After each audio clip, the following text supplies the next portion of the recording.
तर कसं काय मंडळी, तर आता आम्ही सध्या जात आहे आरेवारी बीचकडे.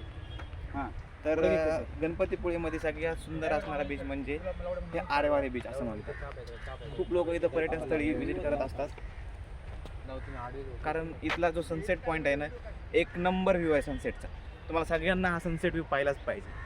कसं आहे ना, इथं येऊन जर सनसेट नाही पाहिला आरेवारी बीचचा तर तुम्ही काहीच नाही पाहिलं. तर सनसेट व्ह्यू आपण आहे, त्याच्या अगोदर आपण काय करत आहे, जंगल ट्रेक करत आहे. थोडा एक 500 मीटरचा एक जंगल ट्रेक आहे. हा जंगल ट्रेक आपण कंप्लीट करून आपण काय करणार आहे, आरेवारी बीचकडे जाणार आहे. एक नंबर व्ह्यू आहे भावांनो, तुम्हाला व्ह्यू दाखवला तर जाणार आहे.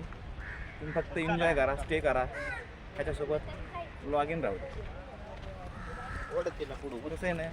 आणि आपल्या यूट्यूबचे 1 मिलियन झालेले आहे इथं लवकरात लवकर. 1 मिलियन भावाना, 1 मिलियन होऊन भावा 2 फॉलोअर जास्त झाले. तर व्ह्यू दाखवतो तुम्हाला मी आता.